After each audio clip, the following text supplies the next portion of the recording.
அப்போ திமுக மட்டும் அப்படியே சொன்ன வாக்குறுதி எல்லாம் நிறைவேற்றிருச்சா?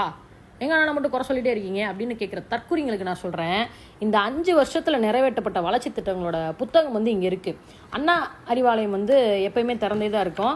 நீ உள்ளே போயிட்டு இந்த புத்தகம் வேணும் அப்படின்னு சொல்லி வாங்கி அதில் வேளாண்மை மற்றும் உழவர் நலனோட பக்கம் வந்து 159வது பக்கத்தில் இருக்கும். மொத்தமாக இந்த புத்தகம் வந்து ஒரு 303 பேஜுக்கு வந்துட்டு என்னென்னலாம் இந்த 5 வருஷத்தில் எந்தெந்த துறைகளுக்கெல்லாம் பண்ணியிருக்கோம் அப்படின்றத இதில் வந்து சொல்லியிருப்பாங்க. ஓகேவா?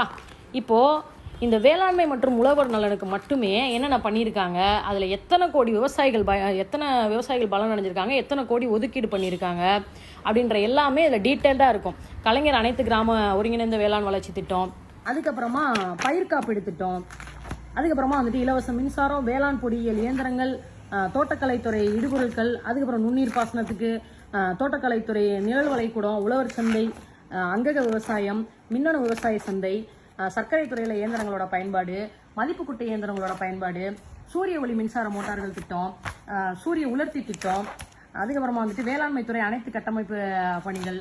அதே மாதிரி பயிர்க்கடன்ல கிட்டத்தட்ட 17.19 லட்சம் விவசாயிகளுக்கு 71,103 கோடி அளவுல வந்துட்டு கடன் வழங்கப்பட்டு கிட்டத்தட்ட 14.85 லட்சம் விவசாயிகளுக்கு 12,360 கோடி ரூபாய் மதிப்பிலான பயிர்க்கடனை தள்ளுபடி செஞ்சிருக்காங்க.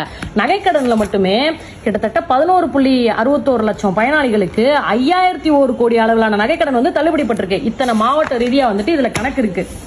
இப்படி எதுவுமே தெரியாம தற்குறித்தனமா திமுக மட்டும் பண்ணுச்சான்னு கேட்கறதுக்கு நீங்க இங்க வரல. அவங்க பண்ணலனாலும் நாங்க பண்ணுவோம் அப்படின்னு சொல்றதுக்கு தான் இங்க வந்திருக்கீங்க. அப்ப அதை பண்ணிதான் ஆகணும். உடனே பண்ணுங்கன்னு யாரும் இங்க கேட்கல. ஆனா கொடுத்த வாக்குறுதியை மாறி மாறி பேசுறது தான் இங்க பிரச்சனை. இல்லையே நாங்க வந்துட்டு பயிர்க்கடன் ரத்து பண்றதை பத்தி பரிசீலனை பண்றோம் தானே சொன்னோம், அப்படித்தானே எங்க அண்ணன் சொன்னாரு அப்படின்னு சொல்லிட்டு இருக்கீங்க. ஆமா, தஞ்சாவூர்ல நாங்க பரிசீலனை பண்றோம்னு சொல்லிட்டு திருப்பூர்ல என்ன சொன்னாருன்னு தெரியுமா? 5 ஏக்கருக்கு மேல் உள்ள விவசாயிகள் வேளாண் கூட்டுறவு வங்கிகளில் வாங்கிய பயிர்க்கடன் 50% வரை ரத்து செய்வதற்கான சாத்திய கூறுகளை ஆராய்ந்து உறுதியாக நடவடிக்கை எடுப்போம்.